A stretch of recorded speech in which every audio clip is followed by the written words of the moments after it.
Tapos wala pang ano noon, wala pang 1.5, 2 liters. Litro lang yan.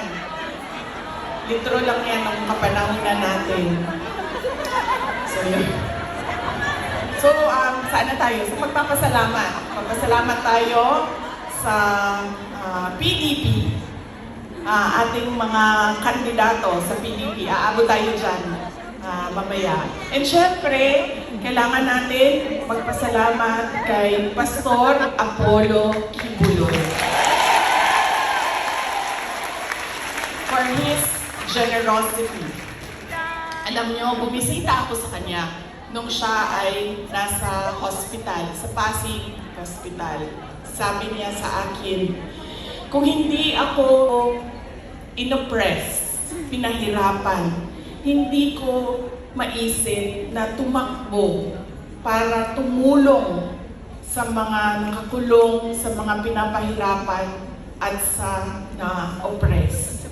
Sabi niya, tama lang na ganito ang nangyari dahil naliwanagan ako at napaabot sa akin ang mensahe na kailangan kong tumakbo bilang senador para tumulong sa mga nahihirapan at pinapahirapan.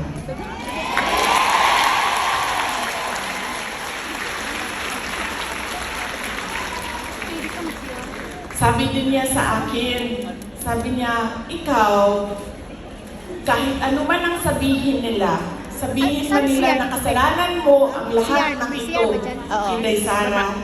Sabihin man nila, kasalanan mo ito dahil hindi ka tumakbong Pangulo. Pero sabi niya, ayun na.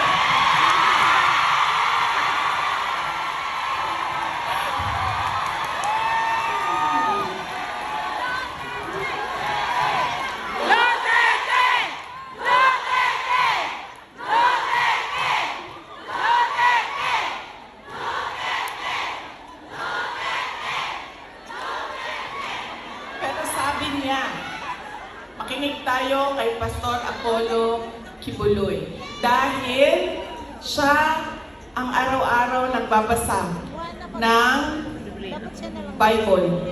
Siya nakakaalam by heart kung ano ang salita ng Diyos, anong words of God. Sabi niya sa akin, sabi niya, ikaw, sabi niya, ganitong nangyari sa buhay ko. Sabi niya, Inday Sara, ganyan din nangyari sa buhay mo dahil hindi pwede na ikaw ang mauna at sila ang sumunod. Dahil wala ng katapusan. Dapat sila ang mauna at ikaw ang sumunod. Yes!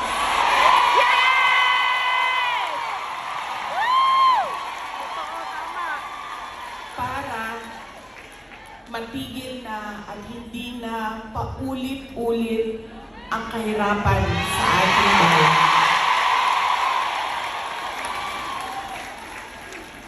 Kaya nung sinabi niya sa akin yon, hindi na masyadong masakit. Masakit pa rin sa akin pag nakakarinig ako ng kasalanan mo yan lahat, Inday Sara.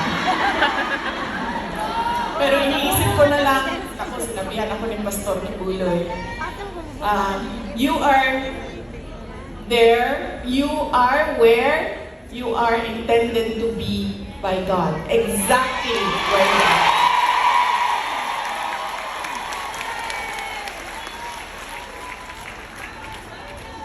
So yaan po, hindi pa, alam mo, hindi pa ako nangalahati sa pagpapasalamat ko kaya bilis-bilisan natin. Hanggang anong oras ba ako pwede, sir? Go lang daw. Go. Ay, hindi kami pwede mag-abot ni PRD kay kasakto ng pagbubuan ko. Hindi daw pwede mag... Diba mo nang nagsayo ko, Tagalog din. Alam nyo, bakit ako nandito ng maaga? Gumising talaga ako ng maaga. Ang alarm ko, 6:30 a.m., 7 a.m., 7:30 a.m., 8 a.m. Apat yung alarm ko. para hindi kami mag-abot ni President Rodrigo Duterte. Kasi pagagalitan na naman niya ako sa mga pangyayari. No, hindi siya nagagalit. Actually, mabait. Kumalma na si PRD no medyo nagka-edad na siya. Mahal ko kayo.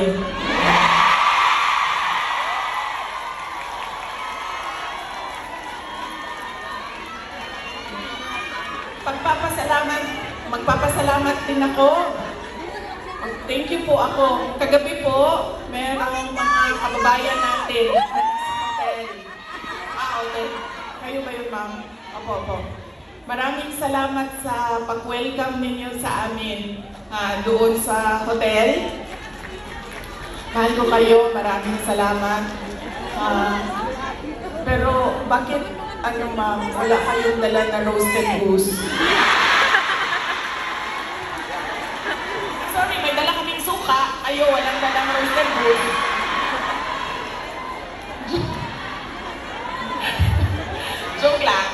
Joke lang. Pero salamat salamat sa pag-welcome ninyo sa amin doon. Sigurado ako na kahapon may kailangan din kayong gawin. Busy din yung oras ninyo, pero pumunta kayo doon at winelcome nyo kami sa hotel. Maraming salamat sa inyo. Inday, sana palakpak ka pa!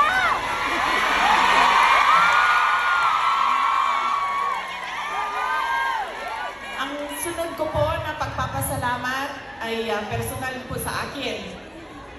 Para sa inyong lahat, mga kababayan namin dito sa China, sa Hong Kong, sa Macau, dahil noong 2016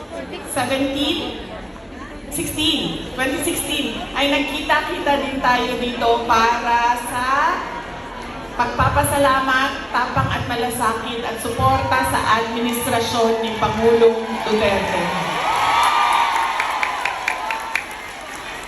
Kaya papasalamat po ako dahil from 2016 hanggang 2025 ay nandyan pa rin kayo at nandito pa rin kayo para sa bayan. Maraming salamat. Sunod po ay personal pa rin ang pagpapasalamat ko sa inyong lahat, sa tulong ninyo, sa kampanya ninyo, sa suporta ninyo para sa akin at sa boto ninyo noong nakaraang halalan noong 2020 at sa susunod na halalan sa 2022.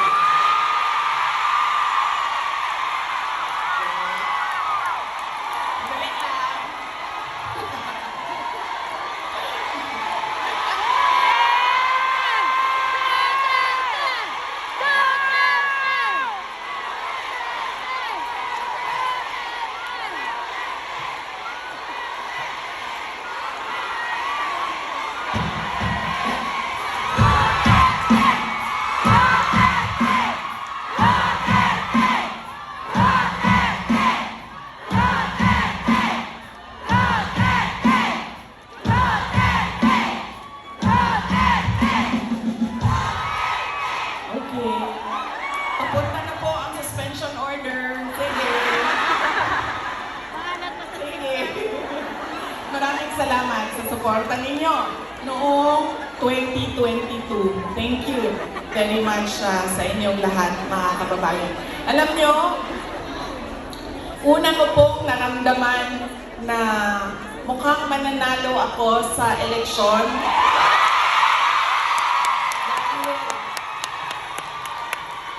Dahil nakita ko ang overseas absentee voting results. Una siyang lumabas.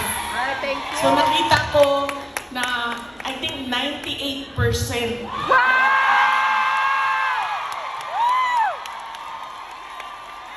na OFW votes ay para sa akin. Kaya doon ko naramdaman na parang baka siguro manalo ako. Kaya maraming salamat sa sa inyo.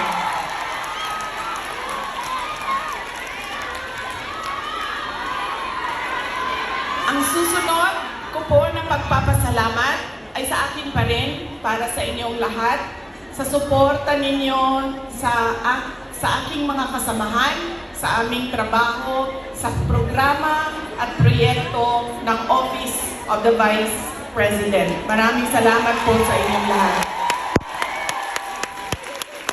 Dahil kayo lang po ang sumusuporta sa OVP, ang buong gobyerno po ay iniwanan na po ang OVP.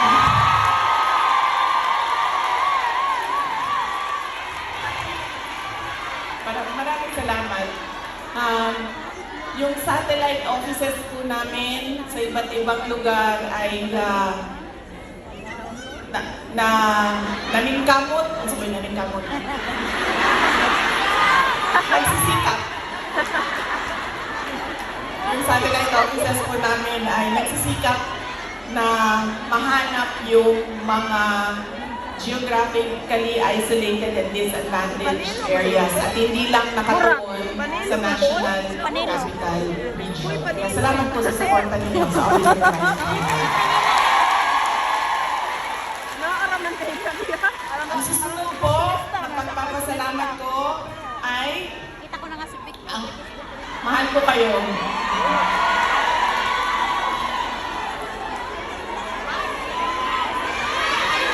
Kaya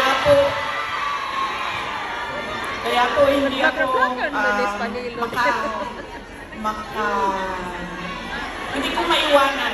hindi ko maiwanan ang aking katayuan Sige. makapwesto 1, 2, 3, posisyon dahil sa inyong lahat. Maya. Sige, 1, 2, 3, go. I love you, Sarah! Salamat ay mula po sa aming pamilya, ang pamilya Duterte. Napakalaki po ng utang na loob namin sa inyong lahat.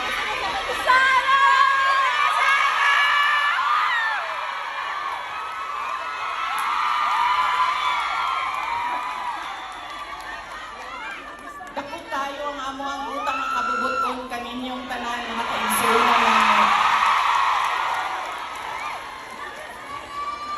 sa pagkakataon na ibinibigay ninyo sa amin na makaserbisyo o makapagtrabaho sa ating pamahalaan. Sa oportunidad na ginahatag ninyo kanamo na makasilbi sa ato ang nasod. Maraming salamat po sa inyong lahat.